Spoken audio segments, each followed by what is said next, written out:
अगर एक शिक्षक अपनी जान की बाजी लगाकर भूख हड़ताल पर बैठ जाए, तो क्या इसका मतलब यह है कि हमारी व्यवस्था ने उसकी बात सुनना ही बंद कर दिया है?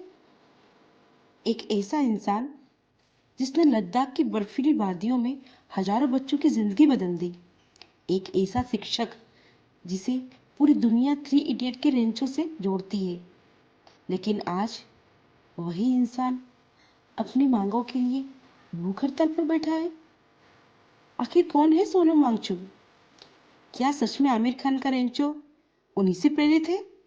जानिए इस पूरी कहानी को इस वीडियो में। साल 1966, लद्दाख का छोटा सा गांव, जहाँ ना अच्छी सड़कें थी, ना आधुनिक कोई स्कूल और ना ही पढ़ाई के लिए कोई बेहतर साधन। इसी गांव में जन्म हुआ सोनम वांगचुक का। बचपन में उन्हें अपनी भाषा में पढ़ने का मौका ही नहीं मिला। स्कूल की पढ़ाई ऐसी भाषा में होती थी जिसे छोटे बच्चे समझ ही नहीं पाते थे। यहीं से उनके मन में एक सवाल पैदा हुआ, क्या शिक्षा बच्चों के लिए होती है या बच्चे शिक्षा व्यवस्था के लिए? यही सवाल आगे चलकर उनकी पूरी जिंदगी बदलने वाला था। सोनम वांगचुक बचपन से ही अलग सोच रखते थे। उन्होंने देखा कि पारंपरिक शिक्षा व्यवस्था पहाड़ों के बच्चों की जरूरत से मेल ही नहीं खाती। इसी सोच ने उन्हें शिक्षा सुधार की राह पर चलने की प्रेरणा दी। उन्होंने सेकमोल जैसी संस्था की स्थापना की, जहां बच्चों को सिर्फ किताबों से नहीं बल्कि जीवन से जुड़ी शिक्षा भी दी जाती थी।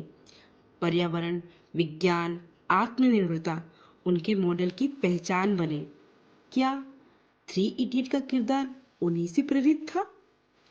सालों तक लोगों का मानना यह है कि फिल्म थ्री इडियट का फुसुक वागड़ू सोनम वांगचुक से प्रेरित है, लेकिन हाल ही में आमिर खान ने कहा कि उनका यह किरदार सीधे तौर पर सोनम वांगचुक पर आधारित नहीं था, बल्कि निर्देशक और निर्माताओं ने भी अलग अलग बातें कही, जिससे यह बहस फिर चर्चा में आ गई। आज सोनम वांगचुक फिर सुर्खियों में है। उन्होंने शिक्षा व्यवस्था में सुधार और परीक्षा प्रणाली से जुड़े मुद्दों को लेकर अनिश्चितकालीन भूख हड़ताल शुरू की। उनकी सेहत लगातार बिगड़ने की खबरें सामने आ रही है, लेकिन उन्होंने अपनी मांग पर डटे रहने का फैसला किया है। बॉलीवुड भी आया सामने जैसे जैसे उनकी तबीयत बिगड़ती गई। सोनम वांगचुक सिर्फ एक शिक्षक ही नहीं है, वे एक इनोवेटर भी है। उन्होंने बनाया है आइस स्तूप। यह एक ऐसी तकनीक होती है जो सर्दियों में पानी को बर्फ के विशाल स्तंभ के रूप में जमा करती है और गर्मियों में वही बर्फ धीरे धीरे पिघलकर किसानों के खेत तक पानी पहुंचाती है। इस खोज ने पूरी दुनिया का ध्यान उनकी ओर खींचा और उन्हें कई अंतर्राष्ट्रीय सम्मान भी मिले। फिर क्यों शुरू हुआ ये संघर्ष? इतनी उपलब्धियों के बाद भी सोनम वांगचुक शांत नहीं बैठे। उन्होंने महसूस किया कि केवल शिक्षा बदलना काफी नहीं है। अगर पर्यावरण नहीं बचेगा तो आने वाली पीढ़ियां भी सुरक्षित कैसे रहेगी? इसी सोच के साथ उन्होंने सामाजिक अभियानों की शुरुआत की। उन्होंने सरकार से कई मुद्दों पर बातचीत की, लेकिन उन्हें लगा कि उनकी बातें नहीं सुनी जा रही है, तो उन्होंने लोकतांत्रिक तरीके से विरोध करने का फैसला किया और फिर उन्होंने भूख हड़ताल शुरू कर दी। सोनम वांगचुक चाहते हैं कि भारत का हर बच्चा ऐसी शिक्षा पाए जो उसे नौकरी के लिए नहीं, जीवन के लिए तैयार करे।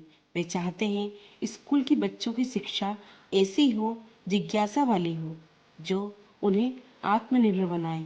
स्कूल बच्चों की जिज्ञासा को खत्म न करे, बल्कि उसे मजबूत बनाए। सोनम वांगचुक केवल एक नाम ही नहीं है, वे एक विचार है, वे एक सोच है जो कहती है अगर व्यवस्था में कमी है तो उसे बदलने की कोशिश करनी चाहिए, चाहे रास्ता कितना भी कठिन क्यों ना हो।